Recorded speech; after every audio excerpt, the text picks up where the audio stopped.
Hey guys, this will be video 5 for the vintage White Falcon replica build.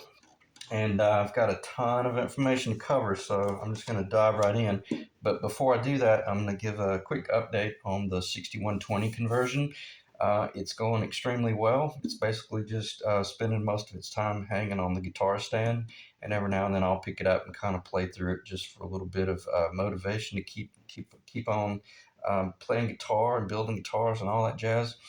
And nonetheless, the neck basically, once it fell right into position the first within the first day or two, that's exactly where it's staying, and it's holding perfect tune. Excuse me, nothing weird going on there at all, and it has about almost a quarter of a turn on the truss rod, which to me that's really healthy. If you're having to really torque into your truss rod, you got some issues going on there, and that's where this neck was before. Or if you put your frets in too tight, as I had mentioned, and you're not able to put any torque on the truss rod, if anything, that's just as bad as having to put too much. So let's not talk about anything negative, but nonetheless, I just want to update that or update the progress on that guitar and get it out of sight, but in the back of our mind, hanging over there on the stand. So let's talk about the Falcon headstock primarily, and then of course how the headstock relates to the neck, and then how the neck relates to the guitar. I made some interesting discoveries that I probably always kind of knew were going to present themselves, but nonetheless, I'll go straight to the finish line, and I've made the decision that the Waverleys um, are simply just too small. They're just not sufficient. It's like having it's like having tuners that are too small on a guitar. That's what it's like. Okay, this guitar, being the Falcon, she came right out of the gate with Imperials on it. Okay, that's why everything about the headstock on the Falcon is kind of long. It's real sleek. It's deceptive. You would think it's more massive and fat and chunky than it is, but it's not. It's a fairly sleek design. However, uh, in making those discoveries, you have to really make certain that you're disciplined enough to very quickly overcome the fact that, oh man, I'm sitting here looking at a set of tuners that are worth $300, and oh man, I don't want to do this. I don't. You have to realize you'll spend all of this time trying to make this design work to this, and what you've done is you've created a hybrid. You've created another flying V with a Falcon headstock that you can't sell if you are wanting to sell it. So you have to discipline yourself enough to know when something's wrong, and just walk away. That's what I had meant by in one of the videos. Just walk away.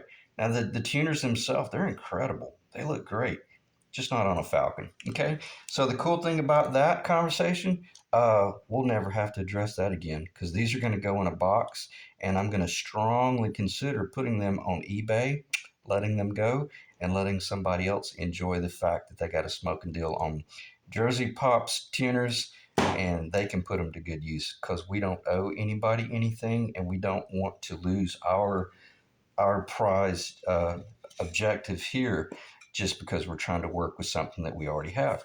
Okay. And my discovery led me, even when I scaled down to a 1 1/2 inch centering. It just didn't work. They were still too far apart. And speaking of, I'll just do a real quick, this way I can get these off the table. And this will be actually very helpful for you guys out there that are considering something.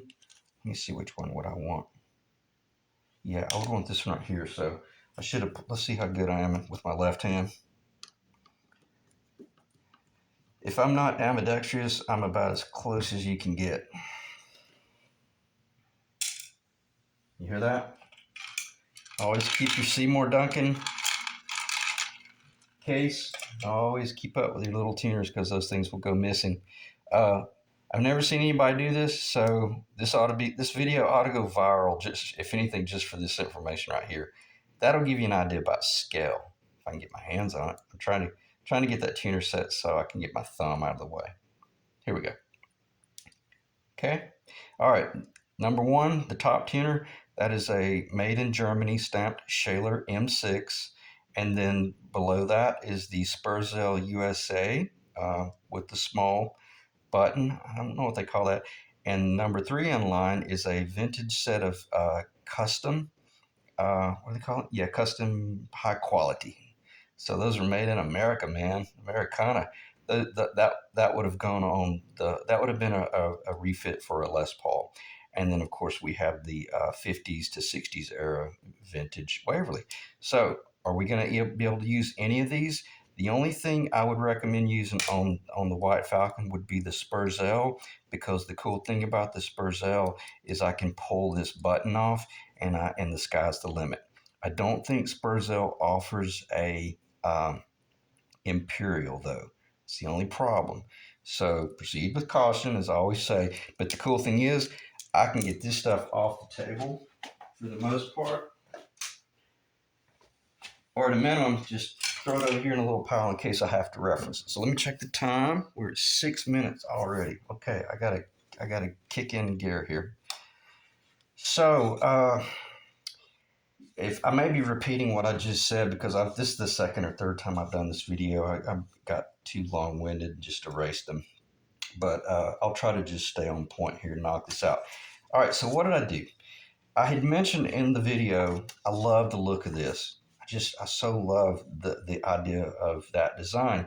But truth be known, the more I really proceeded with this actual headstock and the whole string path layout, it's a big profile. Where I am struggling with wanting to go, because this is my design. This is not Gretsch. It is heavily influenced by Gretsch, but it's considerably different on so many levels. Like I've already covered, you know, Gretsch is not the one that designed the 1 in 23/32 inch nut, and neither is Gibson. Maybe they were the first to do it, but nonetheless, you're limited by a certain dimension here. You know, even here, this can be too narrow or it can be way too wide. So we're working within these parameters of the fact. What I mean by this is not a Gretsch. Gretsch is much more narrow up here. They're fairly wide right here, but I think I kind of concaved in a little bit more. But where I'm going with this is when I've got my 6120 over there hanging on the guitar stand, and let's say the guitar, you know, it's hanging vertical. Well, you know, it's hanging like that, but you're looking at the old cowboy headstock. When I slip this over the front of that Gretsch, and then I let that nut line up and hang on well, you know what? Actually, I don't even have to. When I let that hang directly in front of the guitar hanging on uh, the guitar stand, the nut automatically perfectly lines up. So that's a very good indication that you've got a guitar that you've got a design that once you put it into three-dimensional form, in other words, once you build it, you know what thing, it's going to feel like a Gretsch. It's going to feel like your 6120. So it's not going to be this weird deviation where it's real squatty or it's real long neck. But and the long way around, what I'm trying to get at is when I step back 1 feet, 1 foot, 2 foot, 3 foot, 10 feet back, and I look at this design atop my 6120 in relation to the neck and the body, this is stunning. And I'm not being dramatic. I mean, it is stellar, and it's not a White Falcon. It's bigger, it's fatter, it's rounder. It might be very similar right there, but I got to tell you, it looks really good. And the reason I brought that up is I've already carved off. This is pretty important. I've already carved off that amount right there.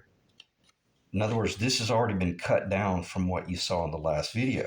And if you want to see how much I cut off, that right there, I shaved off an enormous amount of material, near 3/16 of an inch off either side at the top.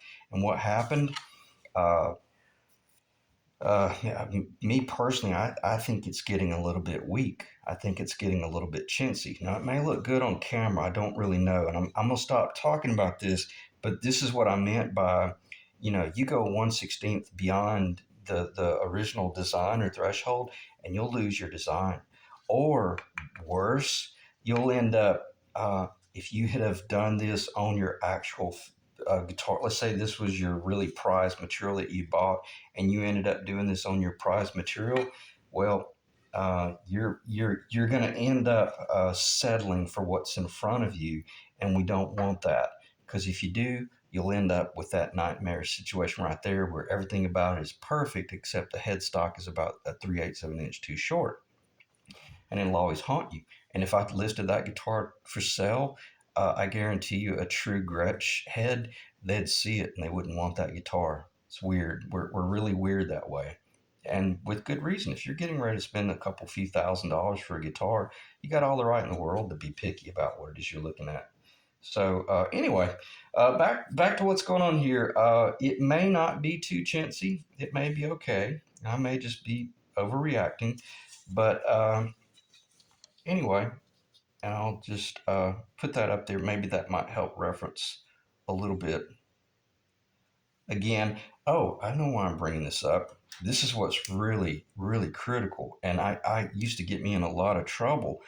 Um, this is before it has the binding on it.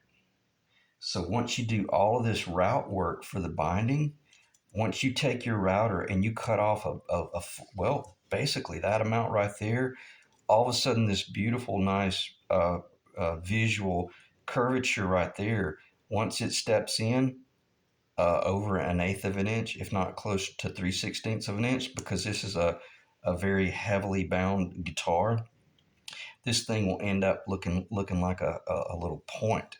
It'll get real sharp. So, as I always say, proceed with extreme caution, because once you might achieve the perfect headstock you want, but once you route into it and paint it white, it might look like this thing lost 30% of its scale. Scale is what I'm talking about. All right, let me check the time, because I really got a little bit too technical and too long winded there. So let me do this. I'm going to pause the video because I think I covered that way too much. And I just need to stop. So let me pause the video, regroup, because very quickly I want to start talking about neck construction, because I don't want to feel rushed when I'm talking about that stuff. Okay, I think we'll be able to finish the video in just one operation from here on out. So I talked about the tuner layout, and I don't know if I covered it, but my determination is this: the Waverleys are way too small. I'm going to plan on this guitar that I'm building here receiving Grover Imperials, because that's what it was originally designed for. And it just sometimes a good thing is what it is. Leave it alone. Don't change it. So that's my conclusion, and there's a possibility I'm going to extend the length of the headstock by about 3/8 of an inch, because my all of my jazz guitars that I built per the Benedetto specs, they were typically supposed. Even Benedetto mentioned about 7.5 inches long to 8 inches max from the either the fretboard, the beginning of the fretboard to the end of the headstock. Really needs to be no longer than about 7.5. That's what the Gretsch is, the 6120 over there. So, and right now I'm about 1/4 of an inch too short. So let me stop talking about that. But because that's enough information. Uh, what you need to do at this point, if you're really serious about this, uh, I would recommend, as I had mentioned, let's. It's okay to we'll go back. I may contradict what I'm saying, and I'll talk about going back to paper. But at this point, you've probably already drawn it on paper, and you've worked through all of the scale variations from like where the neck will join the body in relation to the actual nut location. So since you've already engineered all of that stuff out and you've engineered the pitch on paper, well, it's time to build something. And when I say build something, I really want to emphasize let's build a prototype. And if we get lucky, then let's use that prototype on our guitar. But for the most part, let's build something that we're not so wound up about that if we damage or lose, that it just kills our whole desire to finish the project. So if you've got some prized material out there, let's push it to the side, especially if you've never done this, and let's just get some really affordable maple. Okay, just regular old cabinet grade maple, but it needs to be a hard maple. And don't pick it just because it's pretty. You want something that's really stable. So where do you find that maple? Uh, you probably, if you're watching this video, you already know. And what I would recommend, just go to a local cabinet builder. Cabinet builders have this stuff in mass because they use this for the facing for cabinetry. They'll probably sell you a box full of maple that you're able to build 10 necks out of if you wanted, for $50. If not, neither here nor there. Order some online. That's about $30 worth of maple, but it came from a guy that I buy all of my luthier wood from, and I know the moisture content starts out perfectly. He's really good about grain selection and stuff like that, and he does all the pre-mill work. So you moved from paper, and if you're fortunate, maybe you've built a Stuart McDonald Les Paul. You can buy these templates from Stuart McDonald, and you probably could buy them for the Strat or the Fender product. I don't. I'm almost certain that Stuart McDonald does not have a relationship with Gretsch. So that's what I meant by, well, start with what you can get your paws on, and then just modify it to your own liking. So what am I holding here in my hands? This would have been based on Dan Erlewine's 1959 Gibson Les Paul Sunburst, or the Burst, and you can see how close the little tuner spacings are originally. But what does this tell us? This gives us an incredible indication as to if we walked out on stage and we were standing next to Joe Bonamassa, we got a really, really good idea as to what our guitar is going to look like compared to his, meaning a true 59. Okay. And in other words, I'm pretty darn close. It's not like my headstock's coming out here an inch and it's not 3/4 of an inch lower. See how close I am on the sides? I'm real close to a historical profile. Okay. So I'm probably actually okay with this design, and I'm just hyper sensitive because of that. And speaking of that, don't let your past mistakes cause you to overcompensate and then go the opposite direction with an additional mistake where you get too long. Okay, because you might find that, oh my gosh, I built a guitar that I can't even get to fit in a case. So sometimes, if you're curious, go on eBay and look at a used Gretsch case, and then I'll just ask them a question. Hey, if you don't mind, could you give me a measurement on the inside of that case? And if they say, well, it's 42, then make sure you don't build your guitar over 41 or 41 and a half or something like that. So, okay.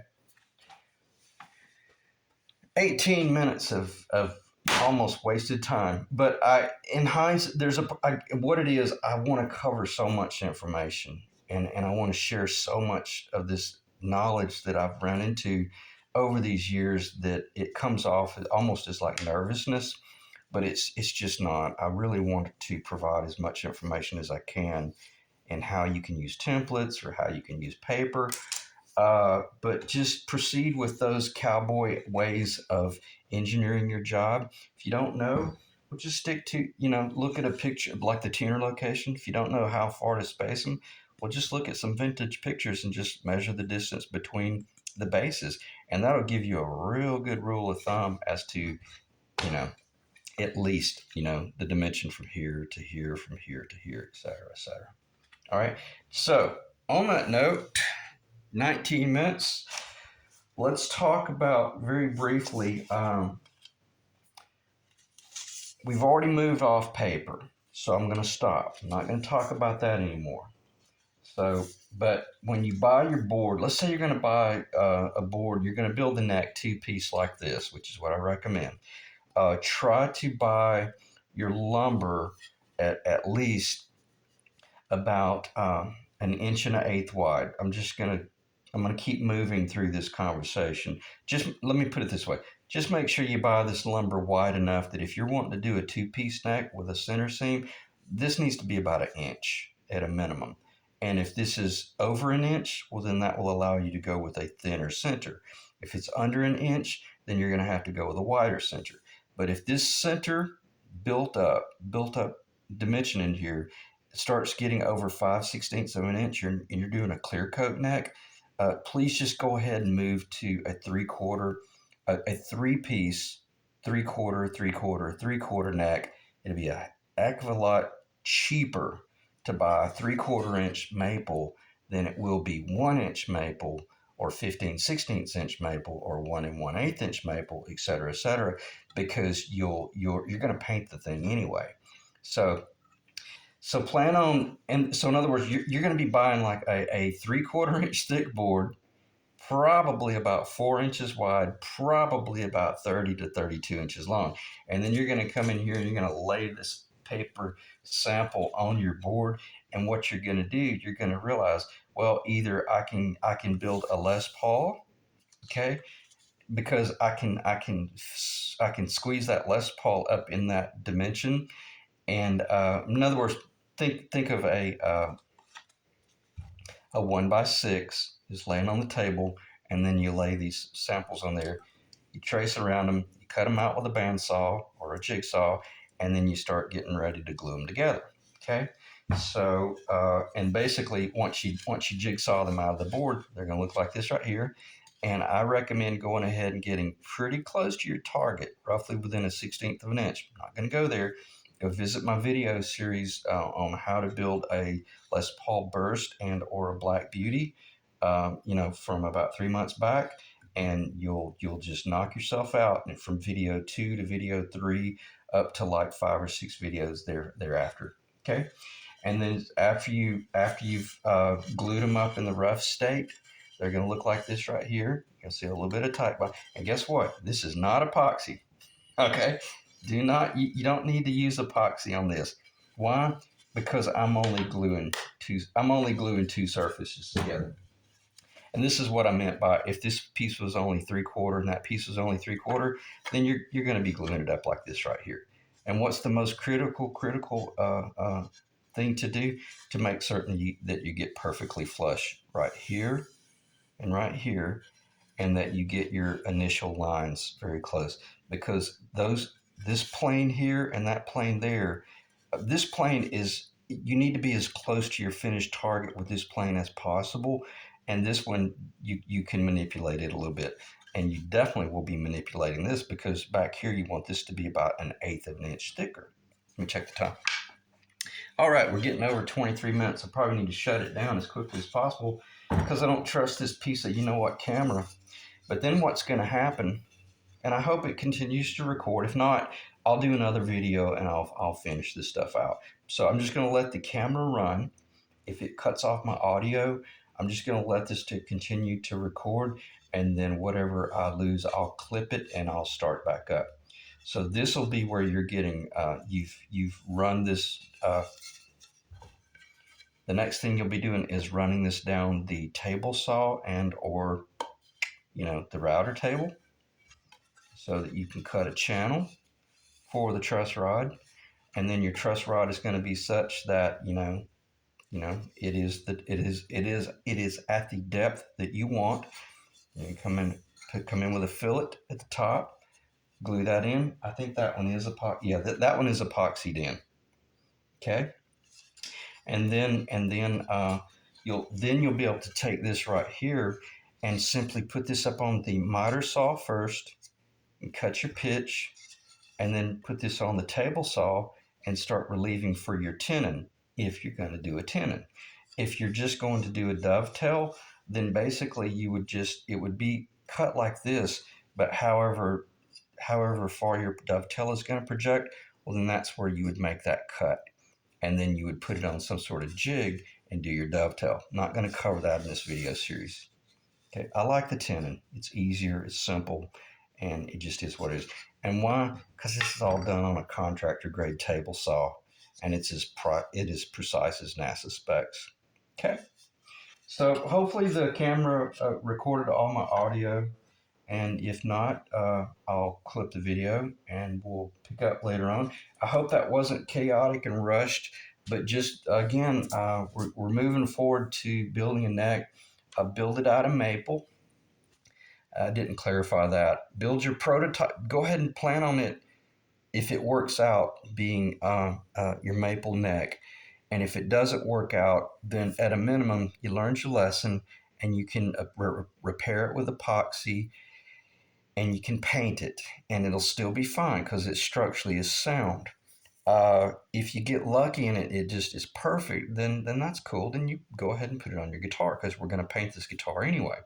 But if it doesn't work out, then well, as I just mentioned, primarily you learned how to build a neck, or you learned how not to build a neck, so that when you realize I know exactly all of the different steps that I need to follow. Now I'm going to order my bird's eye maple that I pay about $130 for, or something like that, because I'm actually going to do this clear, et cetera, et cetera. In other words, you're building your own guitar. You make your own decisions. I'm going to be painting this one, not because I can't build a beautiful neck, but because, to my knowledge, I've never seen a white falcon with a bird's eye maple neck that was exposed. They were always painted white. Okay. So I'll end the video there. I appreciate you guys staying in the ring. I hope it recorded all the